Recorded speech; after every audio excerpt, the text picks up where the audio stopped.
Greetings, Kindred. I am Voivode Maquette, and welcome back to My World of Darkness and episode 16 of the Thicker Than Water recap. This has been an incredibly difficult recap for me to record. I don't know why, but I keep getting stuck on words and trying to figure out exactly what I'm doing. This past session was very short and very simple because not much is happening. This recap is going to let you guys know what exactly is going on with the troop, but is also going to turn into a review on the Vampire the Masquerade 5th edition sourcebook Fall of London. So let's just go ahead and get the recap out of the way right now, because there really wasn't much to tell. This session is still taking place after the last session we got to play, where Dr. Henry and Tony were together at the cathedral performing a ritual on a brick, which allowed them to know that Mithros's demise might have been greatly over-exaggerated. This leads us to that night where Tommy the Nosferatu had gone into the sewers to try to locate more of his clan, and Alice and Catherine had gone trying to find a gift for Lady Anne Bowsley, because the party that they are supposed to be attending is a 3-day event starting tonight. Now, at this point, I want to let you guys know that I have not been following the Fall of London exactly as it says, because it's a very difficult book to follow. First off, the party is only supposed to be one night. In the book, I said that it was 3 nights because I didn't want the characters to feel trapped into going on the very first night. Another thing is I also introduced Juliet Parr, who is the Justicar for Clan Malkavian. I chose her because she is the previous sheriff, or one of the previous sheriffs of London, and she has reason to be there. Also, I decided that since everything that happened in Vienna with the Tremere is in recent memory, and the fact that Lady Anne is just blatantly throwing a party while the city is obviously going through turmoil, that the Justicars have sent Parr in to keep an eye on what's going on and basically babysit the city, which gave me the ability to give the characters something of an exposition dump to catch them up in character on some things that are happening in the world, and also to give them a little bit more to grasp, almost just like an anchor point for the story, which I felt helped. The characters eventually all gather, barring some mishaps with running into Inquisition members on the way. They all gather at the Shard. Now, nobody had to fight Inquisition members. Juliet Parr, who was still riding the subway when Henry and Tony got back to it, she used Cloak the Gathering to keep them hidden while they got to see the Inquisition in full force, getting on the train and checking car by car to try to find Kindred in the area. Tommy the Nosferatu ran into one as he was coming out of the sewers, but was able to obfuscate himself away from the area without being noticed. As for Alice and Catherine, they spent the majority of the night in the Shard shopping, trying to find clothes that were good, but also trying to find a gift for the prince. But how exactly do you shop for a prince? And this is ridiculous. But that is also when Lady Catherine realized that the Cappadocians were rare back in her time, and Dr. Henry might actually be the best idea as a gift. When the Kindred got together, however, they did decide that they were going to go up and try to get the seal from Lady Anne Bowsley. Now, with Juliet Parr with them, they were all able to get into the party without that big an issue. They got in, they spoke to Lady Scarlet Churchill, who is basically Lady Anne's PA, And they were pretty much bored at the party for quite some time until the prince was able to see them. I allowed Tommy to wander around and obfuscate for a little while, taking notes and basically picking up any of the rumors that were going on in the city. And the rumors are all located on page 58 of the Fall of London book. And they have a lot to do with like underground feeding clubs, which they're being used as diablerie hotspots, and that Queen Anne may very well be committing diablerie herself. There are some very good rumors in this, but eventually, what ends up happening is they do get into an audience with Queen Anne, and at first she's trying to be polite, but you can tell that it's very forced until they just spill the beans because of boredom, really, that there's a very good chance that Mithras is still alive, which sends a shock of fear down Lady Anne's spine due to the fact that she is still terrified of Mithras, and she would never stand in his way. Even though she is an active betrayer of him, he terrifies the hell out of her. Now, she completely bends to the idea of giving over the seal. She doesn't use it. She doesn't want it. If Mithras is back, she's not going to stand in his way either. That being said, she will only do it on one condition, is that they kill her sire. That her sire has been a political thorn in her side, and that he will continue being a political thorn in Mithras' side. That he only has ambitions to become Prince of London, and that he is a danger to the prince regardless of whether it is her or Mithras. And they agree, and to sweeten the deal, she says that she will try to make it possible for the other items on the list to be gathered. And that's where we left off. Like I said, it was a very uneventful night for the most part. Most of the game session was the coterie trying to travel to the Shard and then waiting for Queen Anne to have the time to see them.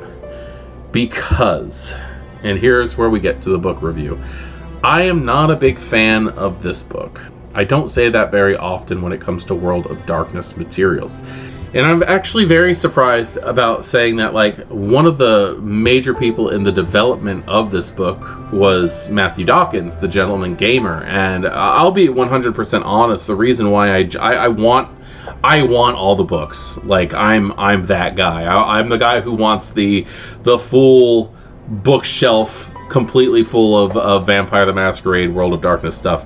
But when I heard that Matthew Dawkins was working on this, I didn't even stop to think about, I'm going to read a review or anything first. I want this. Because Matthew Dawkins has been a massive inspiration for the way things are on my channel. For those of you who have watched the older videos, my clan discussions, they're very much inspired by the way that the Gentleman Gamer presented his videos on the clans on his YouTube channel years ago, and I still go back to this day and watch those for inspiration for NPCs or SPCs and the like. So I was very, very excited, but I also, like, reading through this book, I really cannot decide whether or not this book was written as a passion project or out of spite. I really can't, because it's so disorganized, at least in a manner that I'd be comfortable with. The book itself is written as a choose your own adventure story, and it works, but there's so much stuff in between the choose your own adventure story that it's hard to really go where you need to go. If you are going to run this book cover to cover and let your characters choose where they're going to go, I would suggest grabbing a highlighter, reading the entire book, and highlighting everything that your characters are meant to know in this, because it's so jumbled. There'll be several pages worth of storyteller information with like a sentence or two of player character information, and you're supposed to be able to get through that. There's also so much detail on here that it could be 2 books. If anything, I would say that this should be the Fall of London Vampire the Masquerade 5th edition book, and then there should also be the Fall of London Second Inquisition guidebook, because there's so much direct information on the people who are controlling the Second Inquisition or Project Antigen in this book that your characters are just never going to know about. Unless they decide that they're going to spend weeks upon weeks just looking in on the hunters that for up to this point that we've been playing in, the characters don't even know are there. For the most part, aside from the blatant there's a hunter over here thing that I've done here and there just to give the characters something to do during those lulls in the story, where there's a lot of lulls in this story. Another thing is the player characters that they provide here are so underpowered. They're so weak that there have been several common rolls that we've done in the game where my players are only rolling 1 dice. That's not good. That's not good. There's like, it'll be like, oh, you need 4 successes, but you're only getting 1 dice, so why even bother rolling? Another thing is there's actually 2 sets of their characters on here. There's the character sheets in the back of the book, which are classic Vampire the Masquerade 5th edition character sheets that can be printed out very easily. And then there's also a copy of the character sheets that are written out almost in a list format in the book. I can actually, I'll pull this up because I feel like I'm not being descriptive enough. First off, I don't want to just crap on this book. It was put together very well in parts. I mean, look at the art. The art is beautiful. You got the shard right on the front cover. Like this, the photography and the actual drawings and everything in here are just beautiful. The lore is incredible. If you want this book just for the lore, it's amazing. This right here is this picture right here was the whole inspiration for the Halloween ceremony that I ran, where we're doing the characters are putting them through a forced memoriam that is not even their memories. Which I do have a way that I'm putting that in here. The ritual for transferring the soul is fun. I don't mind MacGuffins. In other words, I don't mind like the nameless thing that the characters have to go after, like in Pulp Fiction, the briefcase. I don't care. I think that MacGuffins hold their place in storylines. I think these are fun MacGuffins. The ritual itself is easily and planned out really well. The description of the items are great, but there's so much information in this book that it's written more as a city source book than it is as an actual plotline book, or as an actual supplement. There we go. First off, I want to say I love the threat level system. I really do. I think that's really cool. It's something that I might end up using in later games, and I will continue using it in Fall of London as I am going through it, because we are going to finish this book. The opening chapter on how they woke up, a lot of fun, really well put together. But that's when, see, I mean, look at this art. That screams Titanic to me, but it's beautiful art. But after the first chapter, where we get into the concept of the choose your own adventure format that this is in, and I love that. The choose your own adventure format is great. It's just that there's so much information in between what your characters know and what they're not supposed to know that it's just too much. It's just too much. There's way too much information here when it comes to this. If they had written this as a city source book, here's your huge chunk, and here's your few chapters at the end that are the storyline, very much the same way that Cult of the Blood Gods was written, it would have been done so very, very well.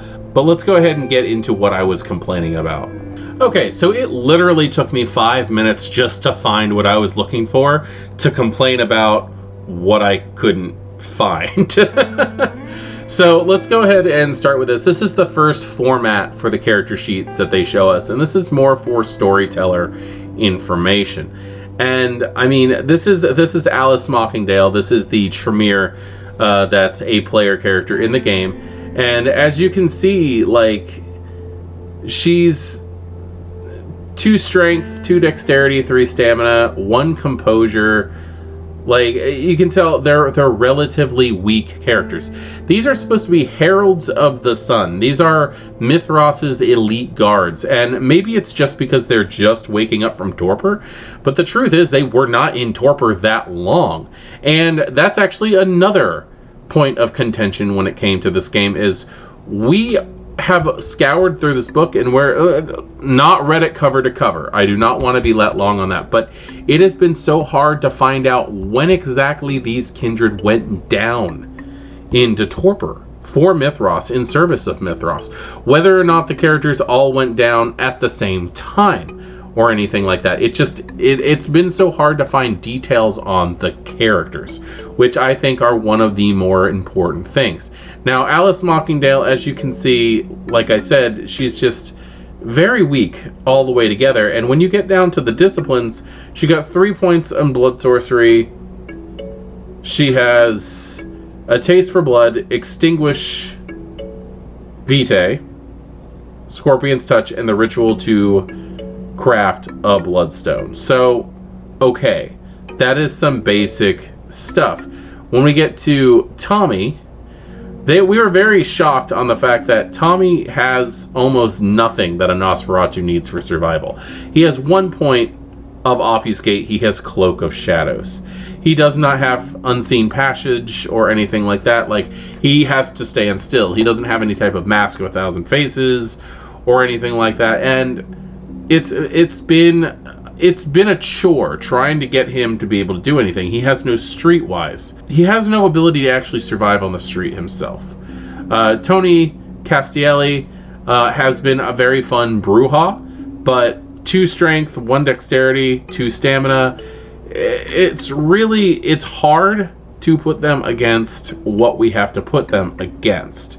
And then Lady Catherine Montague, who has been so far thus my favorite character in the game. 1 strength, 2 dexterity, 3 stamina. I know I'm focusing on the attributes, but the reason is because if you don't have a base dice pool to do anything with, you really can't do anything. When we get into this is something that I'd like you to see. This is Dr. Henry Banerjee, who has Auspex 2, Heightened Senses, and Sense the Unseen. He has Obfuscate, Silence of Death, and Oblivion 1, the Eldritch Beacon. So if we go down to where their character sheets actually are, and here are the other set of character sheets, and we go down to Dr. Henry Banerjee here, he does not have the Eldritch Beacon on here. He has the Knowing Stone, which is a ritual. Like, what I'm getting at is all of the character sheets here, they don't match what the storyteller's resources is for their character sheets. So as we're sitting there doing this, at the beginning of this last game session, I ended up going, hey guys, just for the fun of it, throw 50 points onto your character sheets, because you guys deserve to have something. Like, something to play with. So I allowed them to pretty much just throw whatever they wanted in anywhere. As long as they paid for it, they could take Attic-Land disciplines. I really didn't care. I don't know if this is just a fail in the editing process or what was going on, but I am not a fan of this book and the way that it's written down.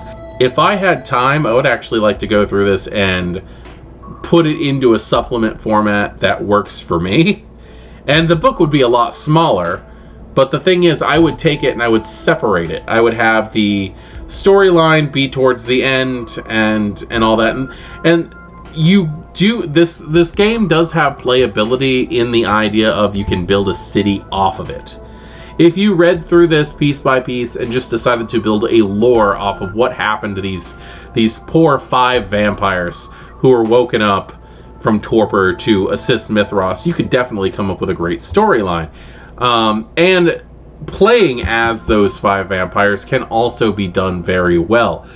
But if anybody knows anything about the Fall of London creation and how it happened, I personally would like to know what the hell happened to this book. Because, I mean, look at the production staff on this. Like, the development staff is amazing. Like, the people who worked on it are awesome. And they're all imaginative. Like, they all have great ideas. And I don't know if this was just rushed or if they didn't really want to work on it and they were just trying to get it out of the way. I personally know from watching him play that Matthew Dawkins loves Roger de Camden. That's his NPC. If all of the people who worked, and I understand he doesn't work for them any longer, but if all of the people who worked for World of Darkness had an NPC, had an SPC that was their character, they were the ones who always played that character in that area, Roger de Camden belongs to Matthew Dawkins. That character is done such a disservice in this book, and I don't see him doing that on purpose. What's going to happen in further installations of the recap is I'm going to go off of the synopsis of this storyline, and I'm going to do what I want. I'm not following the Fall of London anymore. I might revisit this at some other point in time after I do a rewrite as a standalone storyline, but I'm not going to have it connected to Thicker Than Water. So, that being said, that is what I have for all of it. I'm glad I got this out. I'm sorry if it was jumbled or a little bit incoherent here and there, because I'm seriously having a hard time talking about this, and I think it's because I am thoroughly confused on why this book came out the way that it did. With the development team that it had and the full staff that was putting it together, I don't see it being that bad, but I get a headache whenever I try to read this book because it's so jumbled. Character sheets don't match. Powers don't make any sense. The information that it gives you is not enough in some places and way too damn much in others. If anybody has run Fall of London in their game and it worked well, let me know what you did. If you followed it to the T, or if you just decided to take your own liberties with things like I'm going to, let me know. And let's get a dialogue going on Fall of London. If you're not on our Facebook and you want to talk to me about this, we can do that in the comments if you want to. I have no problem with the idea of just having long, extended conversations in the comments if need be, so that other people can read it. There's sure as hell of a lot more people here than there are on the Facebook thing, and I want as many people's opinion as possible as it comes to this book, because I literally have no idea how this book ended up as bad as it is with such an amazing team behind it. I am Voivode Maquette. This is my World of Darkness in its darkest place ever, as we are going through the Thicker Than Water recap and also a review, a very short, condensed review. Let me know if you guys want me to do a full-on, like, half hour, 45 minutes review just on this book, and I will do it. Yeah. Anyway. Fall of London review, Thicker Than Water recap, Voivode Maquette, My World of Darkness. Good evening.